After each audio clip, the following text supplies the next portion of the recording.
So this poem, A Song of Faith Forsworn, sounds kind of fancy at first, but I actually think it's a really silly little poem. It's basically this guy, John Warren, is very angry that his love has been kind of rejected or messed around with. So then he writes quite an embittered poem to his lover or former lover about kind of how annoyed he is, basically. So yeah, don't be intimidated by this poem. Forsworn means you kind of agree to give it up, or you agree to let it go. So faith is kind of trust and belief. He's giving up his belief in the love that they had. So yeah, it's quite simplistic structurally as well. We're going to have a look at the ideas of it, but yeah, basically quite an easy one. Don't be too intimidated. My personal take, as you can probably tell from my tone of voice, is that he's a little bit too embittered and grumpy. And yeah, it's kind of like, it's an interesting perspective on love, I suppose, because it's quite an angry, kind of embittered look at unrequited love, that when it goes wrong, how it can leave people with kind of feelings of, I don't know, nastiness, anger, resentment, etc. So yeah, the language is a little old-fashioned given the time period, but apart from that, you should find this one quite straightforward. Yeah, it's kind of funny as well, so if you do find it a bit humorous as you go, you're not the only one. I do as well. So I'm going to read the poem aloud, and then I'll discuss some of the key vocab, and then from that we'll just do a deeper analysis as usual. Take back your suit. It came when I was weary and distraught with hunger. Could I guess the fruit you bought? I ate in mere desire of any food, nibbled its edge, and nowhere found it good. Take back your suit. Take back your love. It is a bird poached from my neighbour's wood. Its wings are wet with tears, its beak with blood. 'Tis a strange fowl with feathers like a crow. Death's raven it may be, for all we know. Take back your love. Take back your gifts. False is the hand that gave them and the mind that planned them, as a hawk spread in the wind to poise and snatch the trembling mouse below. To ruin where it dares, and then to go. Take back your gifts. Take back your vows. Elsewhere you trimmed and taught these lamps to burn. You bring them stale and dim to serve my turn. You lit those candles in another shrine. Gutted and cold, you offer them on mine. Take back your vows. Take back your words. What is your love? Leaves on a woodland plain, where some are running and where some remain. What is your faith? Straws upon a mountain height, dancing like demons on Walpurgis night. Take back your words. Take back your lies. Have them again. They wore a rainbow face, hollow with sin and leprous with disgrace. Their tongue was like a mellow turret bell, their toil hearts burning into wide-lipped hell. Take back your lies. Take back your kiss. Shall I be meek and lend my lips again, and let this adder daub them with his stain? Shall I turn cheek to answer when I hate? You kiss like Judas in the garden gate. Take back your kiss. Take back delight, a paper boat launched on a heaving pool, to please a child and folded by a fool. The wild elms rode, it sailed, a yard or more. Out went our ship, but never came to shore. Take back delight. Take back your wreath. Has it done service on a fairer brow? Fresh was it folded round her bosom snow? Her cast-off weed my breast will never wear. Your word is love me. My reply, despair. Take back your wreath. So as you can see, it kind of has this very clear structure, take back, and then a different kind of subtopic or category for each stanza. And each kind of central 4 lines of the stanza develops upon that theme. So it has a very rigid, concrete structure that is very final and absolute, as we'll look at in a second.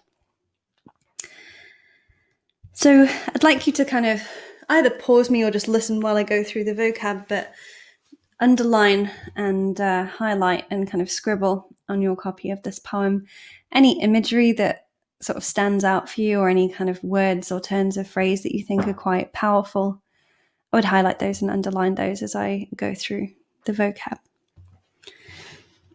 With the vocab words, you want to just make sure that you're really clear on what they all mean, because then you can analyze the whole poem in a lot of more detail than if you just sort of ignore these words. So a lot of people, when they do old poems, they kind of just skip over the bits they don't know. But it does come across in an essay if you're doing that, versus if you're actually taking the time to learn the vocab that you maybe aren't so familiar with. So whenever you're doing something like Shakespeare or you're doing older literature, you always want to kind of figure that out. I realized I didn't actually fill in a couple of things here, so sorry about that. I'm going to fill those in a second. So faith, it just means belief, trust, confidence, as I said earlier. Forsworn means rejected or given up, so it's a song about how he's given up faith in her. Suit is quite an important word here. It means the act of wooing or courtship. So make sure that you're aware of old-fashioned ideas about wooing and courtship. There's actually a really strict set of rules and codes that you had to go through if you wanted to marry someone, and especially with the upper classes in the past, it's kind of like a long, drawn-out procedure. So partly I feel with John Warren that he's kind of, gone to a lot of effort trying to get this woman, and he's put loads of time in and given her loads of things and followed all of the rules that they're supposed to do in their society, and then this woman's kind of turned around and been interested in someone else or several other people. So yeah, he's kind of annoyed about his efforts kind of going to waste.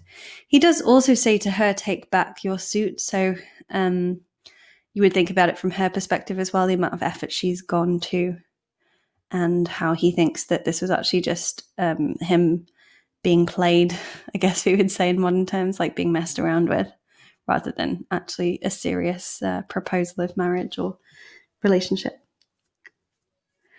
Poached means illegally hunted. Fowl, as in WL, is a bird that people eat. So fowl are the types of birds that you would hunt quite often, or things like chickens, that type of thing. I think it's also intentionally a pun. So the technique there is a pun on the homophone foul. So he's sort of playing around with that double meaning of the word. Double meanings are always considered a really high level thing to analyze. So if you ever find those in poetry or in any kind of literature, always zoom in on those if you can. Death's Raven, I kind of not filled in here. I don't know why. Sometimes I do these things in kind of like a daze because I'm trying to concentrate on the poem and I just sort of ignore things. I think it's a kind of omen or harbinger of death. Off the top of my head, that's how I would interpret it. So, some kind of sign of death. It reminds me of Edgar Allan Poe's poem about the raven that appears. It's called The Raven. It's an amazing poem. You should read it if you haven't already. It appears to this guy and it just doesn't go away. And he, first of all, just thinks it's a bird. And then by the end, he's convinced it's some kind of like demon or something like that. So you get in literature this trope of a black, ominous looking creepy bird, maybe signaling death or something bad about to happen. So he's kind of saying that it's maybe a metaphor of the death of their love, but also perhaps it's just a bad sign, a bad omen that reminds him to avoid this situation and this woman because she's a bit crazy. Poise is kind of like grace or sort of kind of like delicate presence. So it's a kind of good quality in a person. Stale, which I'll just fill in here, and I've skipped a couple, just means gone off, like stale bread, or gone bad. Kind of not rotten yet, but it's sort of like not really edible anymore if something's stale. To ruin, in this sense, means to spoil or destroy something, but you can use it figuratively as well as literally. So like, dinner can be ruined, but you can also ruin a reputation or ruin a relationship, that kind of thing. We still use both of those meanings in the modern world. So yeah, in this sense, he's talking about it being spoiled and destroyed. Trimmed is just a contraction of trimmed. So sometimes in older texts, you'll see this, they use contractions. They just kind of cut out a word here and there. Sometimes to make the poem seem a bit more conversational, sometimes to make it feel like the meter fits a bit better, like the pattern, the rhythm of the words fits. There's always different reasons why they would use a contraction. Hollow just means empty, like a hollow tree would be a tree that's kind of empty inside. Leprous is like a person with leprosy, so being covered in scabs and sores. So lepers, people who have leprosy in a traditional sense, it was a really contagious disease. So they often got driven out of cities and kind of ignored by the rest of the populace because they were infectious and kind of dangerous to the rest of society. So they would be outcast. So using that word has quite a lot of deep connotations there.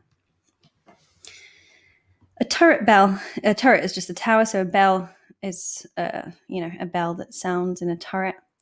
Mellow is kind of a nice, calm, quite quiet sound. So a soft sounding bell that rings in a tower. To toll is the verb that we use when you're ringing a bell. So a bell tolls, it kind of rings out. Meek is a weak and passive term. It's actually used a lot in the Bible, and it's used sort of positively, like in Christianity, it's quite a positive character trait, but I think he uses it here negatively to mean sort of weak and passive.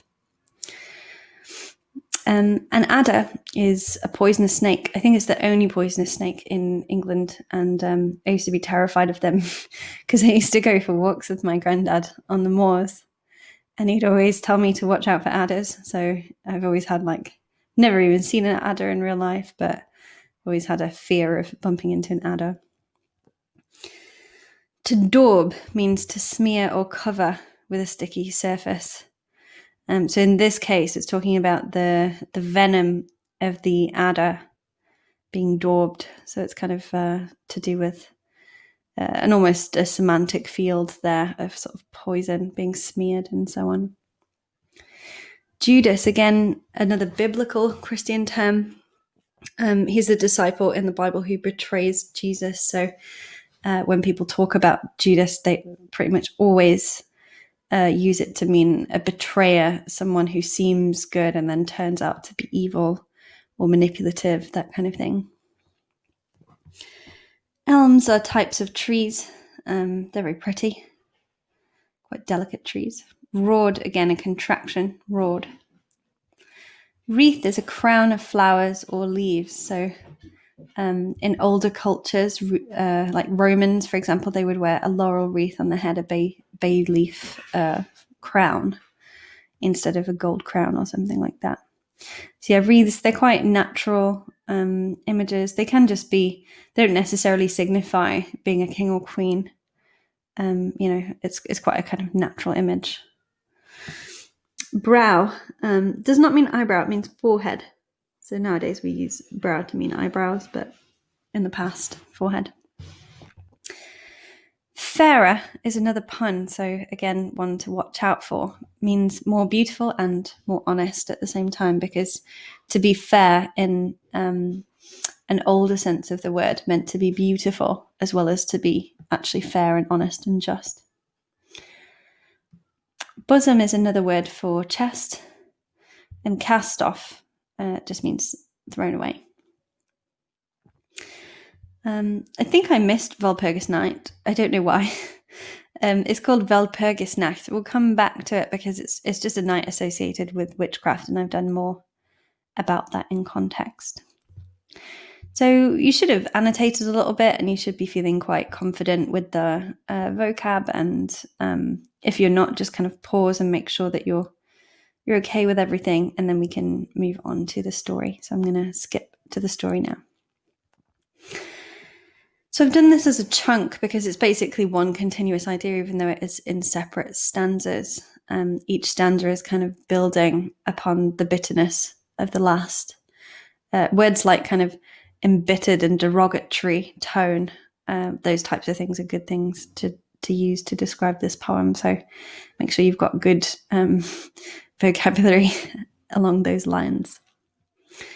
So yeah, the speaker is talking directly to an addressee. An addressee is a person that the poem is addressed to. In this case, it's a mistress, a lover, or a potential suitor. It's not really clear the extent of their relationship so far, how far along they got through that courtship process, but definitely it's a sort of soured courtship process that's gone wrong. So in the first stanza, he says, "Take back your acts of courtship." He only paid attention to them in the first place because he was starved of love and too tired to think clearly about what she was really offering. He desired the fruit that she brought, but he tasted it and found it to not taste nice. So basically, he's sort of making excuses for why he was interested in the first place, saying, well, I wasn't thinking right, and I was starved of affection, and I was just, I would have taken anyone, basically, in the state I was in, is what he's saying. Stanza 2, he said, "Take back your love because it was a bird stolen from my neighbour's wood." Its wings are wet and its beak is bloody, so it's basically useless. Like, even though you stole this bird, you can't really eat it in the condition that it's in. And it's a strange bird. It's not a normal one. And it looks a bit like a crow or a raven. So it looks like, ominous. So, yeah, there's a little bit of kind of telling imagery here. So there's it's quite traditional in courtship poetry to have images or references to hunting, which is something that you can make note of. But yeah, the kind of hunting aspects of it sort of go wrong. This bird is not edible, and it becomes instead a sort of omen, like a useless bird, but also an omen. The neighbour's property as well, I always find kind of interesting. I think maybe it means that she was interested in someone who he considered his friend or someone close to him, or perhaps his literal neighbour. So yeah, someone that he knew also received affections from her. He also wanted to take back gifts, so because the hand that delivered them and the mind that thought of the gifts are both fake and treacherous. So they were not given in earnest. They're like the predatory actions of a hawk that seeks to catch a mouse below. They just intend to ruin the mouse and then to leave. So he was kind of caught by whatever gifts or interesting morsels of, something that she gave him, something that she could offer. But then he decided that actually that was sort of trickery, and she was kind of baiting him. So in this scenario, he's kind of turning into the prey, and she's specifically likened to a predator. So we have two stanzas in a row, which is quite interesting to do with hunting imagery. But it goes from the idea of poaching to the idea of, the animal kingdom, predator-prey relationships. So she's compared to a hawk and he's compared to a mouse that is ruined. So he thinks of himself as quite weak and vulnerable, and he thinks of her as having all of the power. Then he says, "Take back promises," because he knows that they were made to other people too. They're already dim and stale by the time they get to him. So it's almost like she might be sociopathic or something, and she has this routine where she lures men in and then drops them and then moves on. So she enjoys the game of courtship more than the reality of a relationship, or she was just toying with his affections because she enjoys power play, something like that. So one thing that's quite interesting is obviously this is a male speaker and a male poet speaking about a relationship that's gone wrong because the woman had all of the power. So you don't want to always, analyze. There's a tendency in the modern world to analyze from the past that, men were always powerful, women were always weak. But here we actually see a powerful woman who's kind of manipulated a man who feels that he's in a much weaker position. So she's kind of well versed in this game, and she manipulates quite a lot of men. She's what we call a femme fatale character, which is basically a really powerful, kind of beautiful woman who uses her sexuality and her kind of attractiveness to get what she wants. So then he says, her love is like scattered leaves. Her faith is like straw on a mountain that dances in the wind, similar to demons on Walpurgisnacht or Walpurgisnight. Again, we'll have a look at that later. He also wants her to take back her lies because they're colourful on the outside but actually hollow on the inside, full of sin and sickness. So again, she sort of packaged things and said things to him that seem appealing at first, and then when he goes deeper into them, he realizes that they're actually very unappealing. The song of her lies sounded like the death bell that guides people into the gates of hell. So again, perhaps a beautiful sound, but with a deeper, more sinister meaning. Whenever you do poetry, you want to try and get double layers of interpretation in there, and the easiest way to do it with this poem is how at first these things seem appealing, but after closer inspection, or once he's kind of recovered and not just like initially taken with her, he's realized how cruel she is. So there's this double layer of things that she offers that seem good actually turn out bad. So then take back her kiss. The speaker says, should he be weak and allow her to poison him again with it, or learn to forgive her instead of being so full of hatred? So he's actually showing a bit of debate here. So he's thinking, what should I do? And he's like, well, no, because your kiss is like the betrayal of Judas. And again, we'll look in context for what that means. 8 is her delight and her joy is like a paper boat thrown into a pool to please a child and folded by a fool. So she's kind of created this interesting thing that's quite delightful, but very superficial and very fleeting, and only immature people would be, enticed by it. So in this situation, she is the fool who folds the boat, and he is the child who is temporarily kind of pleased by this trick that she's, created a boat from a piece of paper. So he's likening himself to a child, and he's saying, I was immature and I was too naive and too innocent, and now I've learned. The wild elm trees roared in the wind and the pool. In the wind, and the pool was heaving, the water moving quickly and strongly. So the boat would only be able to sail briefly and then sank and never return. So again, it's a kind of extended metaphor that he's doing in stanza 8. And then finally, he asks to take back, that she take back her wreath. So that's a kind of crown that she potentially, I wasn't 100% sure on this, but I imagine she gave him that as a love token, because it's quite common for lovers during courtship, before they actually get married or do anything kind of specific, they sort of exchange tokens or gifts, that little trinkets of love. I mean, people still do that nowadays. They buy flowers or jewelry or that kind of thing. He wonders if it was ever worn by a better woman, and he swears never to wear it himself as a love token, calling it a thrown-up weed.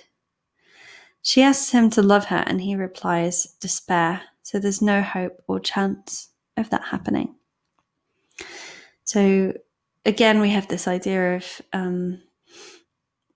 something that seems very beautiful and kind of positive being twisted and warped into something negative, into a weed. And the final sort of voices of the poem, her assertion to love her, and his assertion that he will only kind of feel despair towards her. He won't love her at all.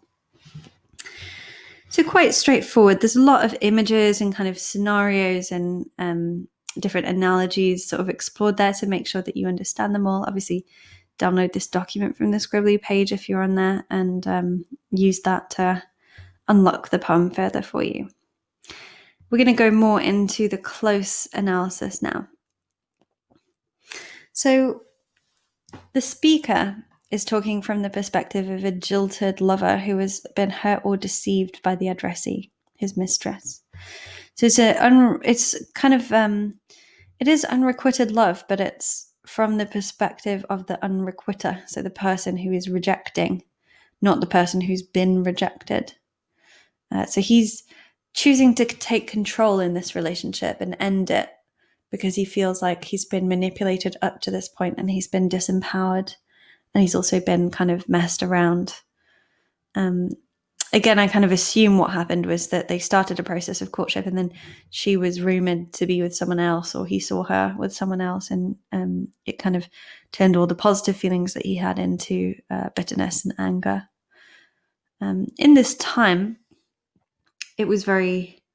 there's this concept called cuckoldry, which is a really... we do still have it in modern days. It's like adultery, basically. So like, if you're with someone and they cheat on you with someone else, it's considered really humiliating in this time for the man to be a cuckold. And so he's not married to her yet, and he's sort of thinking, oh, I had a narrow escape there, because if I had taken her as a wife, she might have made a cuckold out of me. So it's very interesting, the kind of contrast between his personal relationship with her and then also the wider context, the social context and reputation that is at stake. So I know I'm kind of a bit harsh to this guy, and I'm like, yeah, he's really embittered and he should just move on. I do genuinely think that, but I am thinking about it from a modern perspective, like, in his time, for a man of prominence, it really wasn't acceptable to be kind of messed around in this way. It was a threat to his reputation, and it could ruin further social relationships that he has, both with women and with other men in a kind of friend or professional capacity. So it is more of an issue for this poor guy in his time. But yeah, there's an intensely bitter tone. And he keeps comparing her to these different archetypes to do with the femme fatale that I was saying earlier, this beautiful but manipulative and ultimately evil woman. So she's an evil witch. She's like Eve the temptress. There's something kind of devilish about her. She has this kind of weird bird that's like an omen. So it's, compounding images about how she should be avoided. And she's maybe beautiful and in some ways appealing, but ultimately on the inside dangerous and false.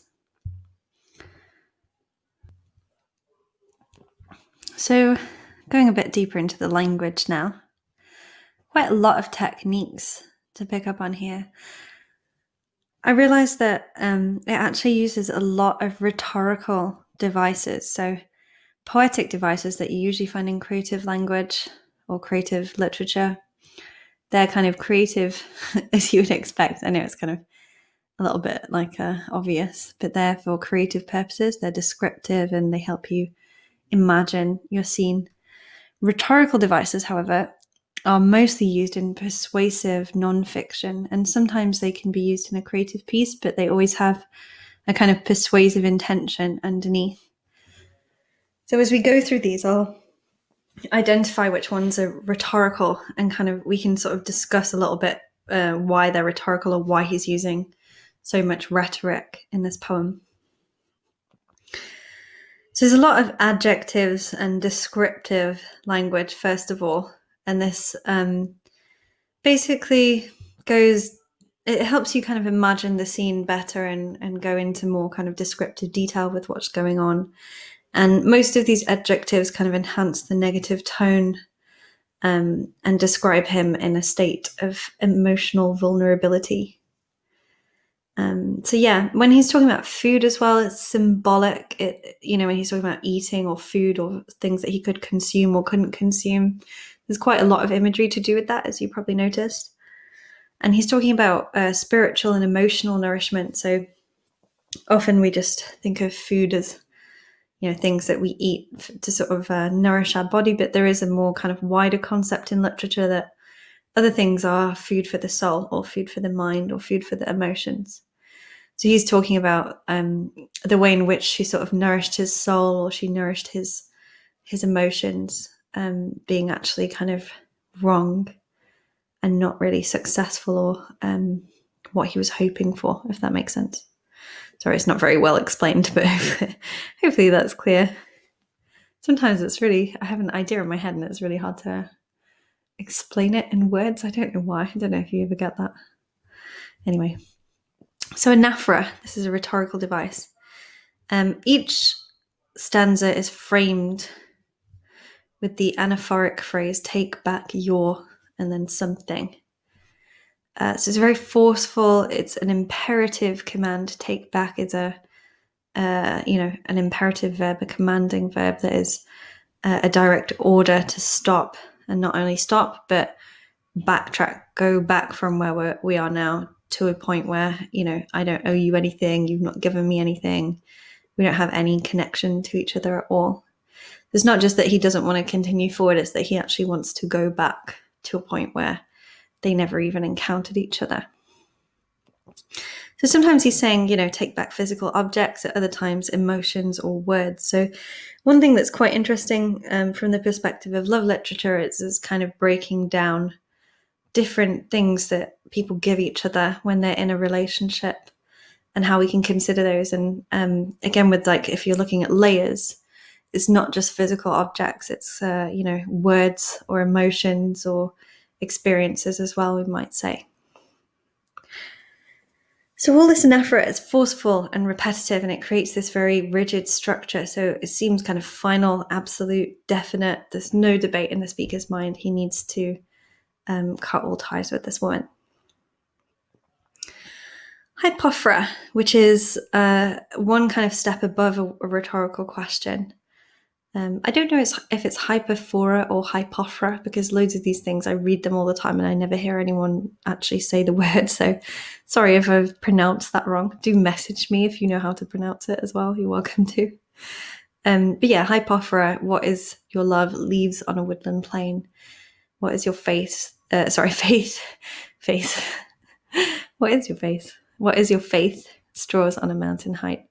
So he's starting with a rhetorical question that obviously she, as a kind of silent party in this poem, cannot or is not expected to answer directly, but he answers it for her. He's like, your love is just kind of like scattered leaves. It's sort of random and they'll blow away eventually. And your faith, or your kind of belief in us and our relationship, is a kind of dry grass on a mountain, which is connected to this idea of Walpurgis night. He's creating a logical, rhetorical argument against the addressee's love. So he's not giving her any opportunity to argue back or any sense of debate, really. There's no doubt in his mind. He's using metaphors when he's answering his own rhetorical questions as well. So the metaphor kind of balances out the hypophora, and it suggests that the woman is kind of natural and elemental, but inconstant and untrustworthy.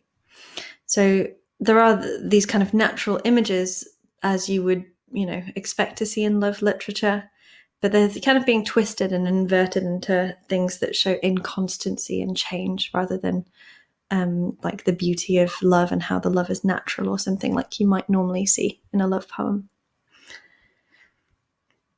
There's a simile. The woman's gifts are false as a hawk spread in the wind, to poise and snatch the trembling mouse below.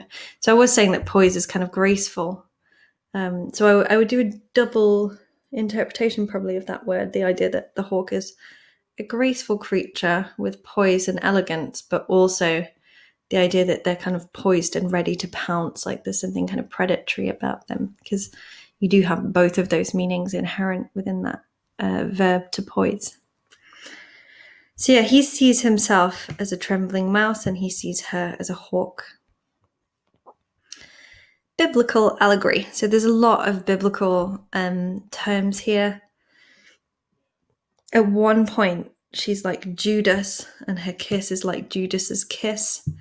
So there's this story about Jesus just before he dies on the cross. The reason he dies is he's betrayed by Judas, who goes over to him and kisses him, and he's being watched and he's told to kiss the guy who's Jesus so that they can catch him, basically.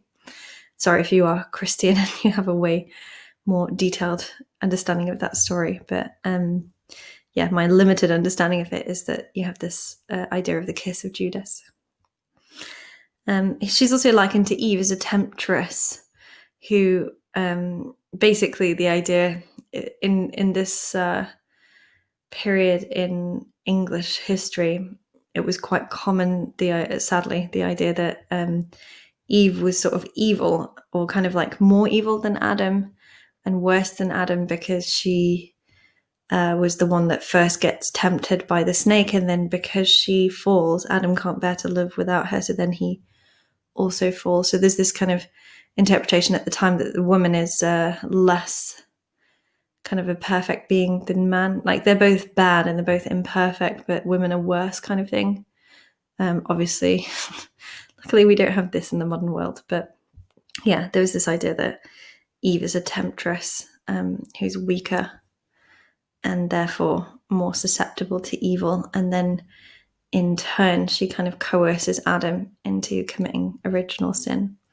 So he's sort of seeing himself as more resistant to evil, and her as maybe a gateway to evil or bad things happening. That's sort of the idea. The structure is quite basic and should be quite clear to you, really. 6-line stanzas are called sestets. So every stanza is kind of a sestet. Creates a circularity through that anaphora that I was talking about. The first line and final line are also completely the same. So again, they create this kind of circular closure. They're very rigid and very clear and absolute. The center sort of section of each stanza uses rhyming couplets. And rhyming couplets are traditionally associated with love poetry. So if you're studying love literature or more than one love poem, definitely brush up on rhyming couplets and other typical features of love poems. But yeah, basically they usually signify harmony. But I kind of feel like here they sort of separated, because the central lines all have rhyming couplets, but then they start and end with this kind of final line that disrupts that rhyming. So I feel like it's kind of a love that's been broken, or he's trying to kind of mess around with the standard use of rhyming couplets to show how sad he is and how it didn't work out. And it's kind of, it's in the form of a song, obviously, given the title, A Song of Faith Forsworn. This is quite similar to a ballad, so it's sort of within the ballad genre of poetry. Ballads are supposed to have simple, plain language and to be quite repetitive with their structure that you can follow. But they do also normally have a full narrative story, whereas this one is more expressing an idea of rejection. So it's not, lyrical ballad is a term that kind of comes about later than when John Warren was writing, but I personally feel like it would maybe fit into that kind of hybrid genre of a lyric poem combined with ballad form, because a lyric expresses an idea, whereas a ballad typically is a story. And here we have something that's kind of approximating the structure of a ballad while still being lyrical in topic rather than narrative in topic. So yeah, if all of that goes over your head, don't worry, because it's not really that relevant to your analysis, although you could weave it in sometimes. I would just call it the form of a song, if all of that seems a little bit complicated. Context then. I didn't really know this guy before I looked at this poem, and I felt really sorry for him after I read about him. So hopefully you feel a bit sorry for him as well. Before I read about him, I was like, this guy is an idiot. And then after, I was like, oh, he's not really an idiot. He's just like super sensitive and really kind of a bit sad and tragic. So he was a reclusive person, and he spent a lot of time learning and studying by himself. He's a lord as well, so Lord de Tabley was his title. So he's obviously born into a high position in society, and he's expected. Obviously, it's much better in this time to be rich than poor, but if you're a rich person, there's a lot of pressure on you to be a certain way and do certain things. So it's not like he was, had an easy life or a nice life or something like that. So, he had times where he just really couldn't cope with being social, maybe shock or depression, and people kind of considered him quite sensitive and artistic.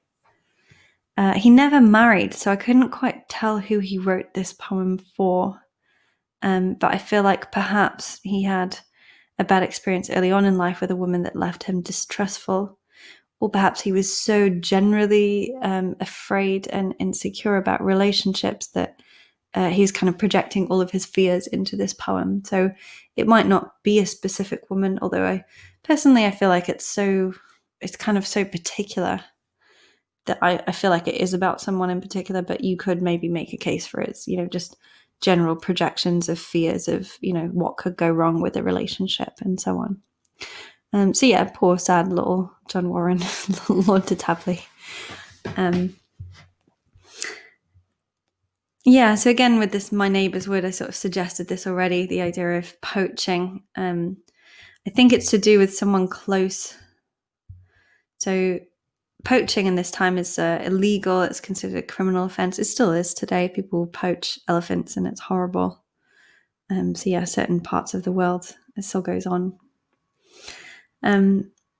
Poaching in My Neighbour's Wood, it has this sense of being a visual image as well, and it relates to the subtopic of courtly love. So make sure you understand what that means. It's basically to do with the upper classes and their kind of rules about love, like I was saying before. So aristocratic upper classes have lots of kind of rituals and regulations that they have to follow before they eventually match and marry. Being a lord, he would be kind of really bound by these rules. The addressee, so the woman, breaks a lot of these rules that, this poor guy has been trying very hard to follow. So she's not truthful, she's not faithful, she's flirtatious, she doesn't commit to him, she seems manipulative. All of this, it's important to note, are from the speaker's perspective. She seems to clearly know the rules of courtly love because she gives gifts, she gives tokens of affection, she shows delight and joy in the presence of the speaker, she kisses him. So there's these rules that she's playing by, but then there's also all these things that she does that contradict that or undermine the rules of courtly love. So doing a contextual analysis of what the tradition of courtly love is and then how it's applied or kind of manipulated here, that would give you a really good angle into an essay on this poem. Finally, we get to Walpurgisnacht. I call it Walpurgisnacht because I normally hear it in German. I don't know why. It's European, I think. So I don't really hear people say Walpurgisnight very often. It's similar, I guess, to Halloween. It's the 30th of April to 1st of May, however. So it's a springtime festival, but one associated with witchcraft and sorcery. The idea is that people, especially women, climb a mountain and dance with the devil. So that imagery of grass kind of dancing on a mountain is actually a suggestion that she's a witch and she goes up the mountain every spring to dance and commune with the devil. So he's basically just calling her a witch in no uncertain terms. So some attitudes, some interesting opinions that are present in the poem then. Courtship is difficult. I mean, it's still difficult now, I think. Most of you probably agree. It's not easy being in relationships or understanding kind of like how to start them and how to maintain them and so on. But yeah, we have this idea of, there's a lot of expectations with courtly love that make it even more difficult than an average situation would be nowadays. It's kind of until the early 1900s that all these rules stay in place. So we're quite lucky because it's not really been that long that all of these kind of rules started to fade away. And in some cultures, depending on what culture you're from, you might still have not courtly love, but your own rules and kind of expectations with love.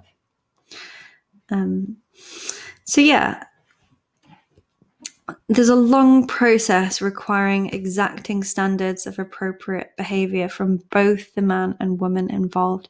It's really important because I think people from the modern world, when they analyze love literature from the past, they kind of always, again, try and say that the woman is oppressed and the man is more free, etc. Analyze it from a really feminist perspective. And I personally don't really agree with this interpretation in a lot of ways, because I think that both men and women have a lot of rules and expectations placed upon them, and neither of them really have that much freedom to bend or circumnavigate the rules.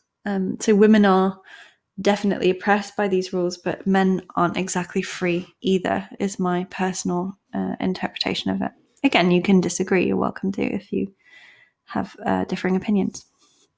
So, it's interesting that it's from a male perspective, but it's from a disempowered, weakened male perspective.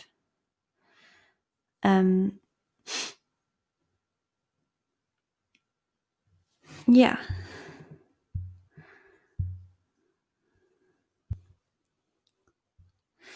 So, this is a Victorian era poem, and you want to maybe just look up the rules of marriage, especially for the upper classes in the Victorian era.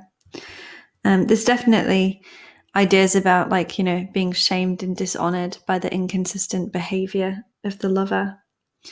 And therefore he needs to kind of protect his own social standing in order to move forward with his life, and therefore rejects her affection. I mean, there's loads of different angles you can interpret this from, so bear that in mind. Like, you can say that John Warren himself was like very kind of depressive and riddled with social anxiety, and therefore he's maybe projecting all this stuff that doesn't exist. You could say that maybe he did have a really unlucky kind of encounter with a woman, but then he sort of projected that upon women in general. He kind of possibly exhibits chauvinistic or kind of misogynistic views just because of his one bad encounter.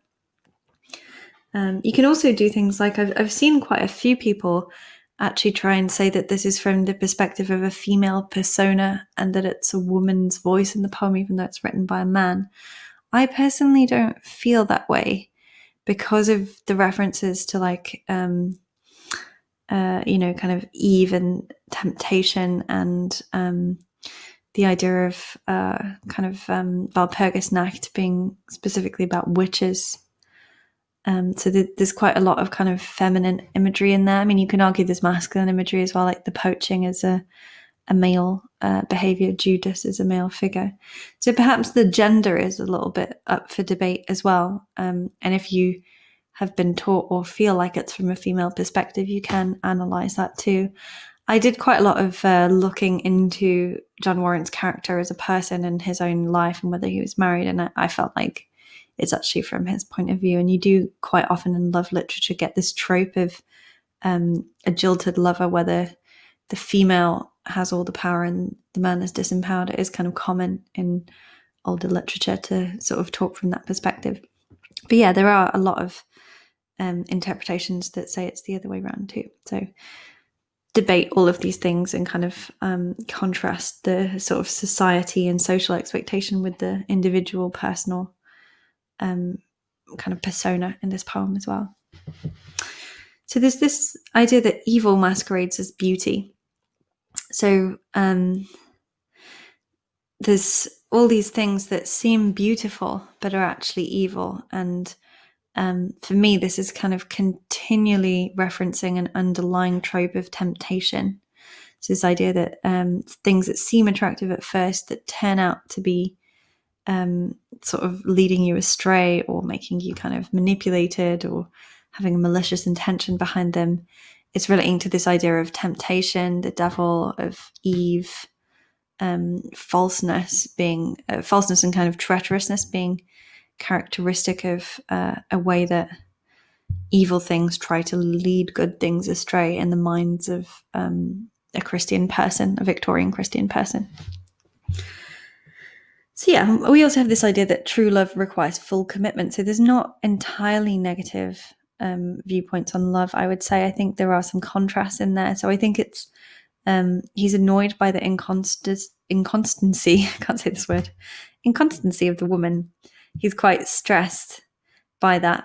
But from his perspective, I feel like he would actually really, he has this idealistic, absolute view of love and relationships and marriage, and all he wants is someone that plays by the rules in the same way that he's doing. So it's not that love itself is bad, it's that the choice of person was unfortunate, I think, in this case. Again, you can debate that, and you can say, like I was saying earlier, that he has a total mistrust of women from this bad experience or that kind of thing. So with literature, there's always different angles and perspectives, and you can just take the one that you feel you can argue the best, that you're most convinced by, and it doesn't have to be the same one that I'm convinced by. So yeah, always just kind of get your own personal relationship with each text that you study. So we've got some themes here just to kind of finish off. If you want to practice writing essays, I would just try and take a theme and write an essay, sort of a straightforward essay that is discursive, that is discussing how Warren uses that theme in the poem. And you can maybe just plan 2 or 3 of these themes and then choose one to write a full essay on. And as you're writing, obviously, you kind of weave in the attitudes, the context, the techniques. Try and stay equal on form and structure and language so that you're not preferring one over the others. Try and explore different debates like we've looked at today, but then also resolve it into your own personal stance that you feel is the best fit. So yeah, that concludes this kind of sad, tragic poem. Hopefully you feel a bit sorry for the guy, and hopefully you feel a lot more confident on it now. Like I said, it's really not that much of a difficult or complicated one. It's just you just have to kind of break it down, and it becomes quite straightforward and quite easy. So hopefully you're feeling quite confident on it now, and you can happily write an essay on it too. Yeah, so thank you for listening, and I'm sure I'll see you soon in one of the other Scribbly lessons/lectures. Goodbye for now.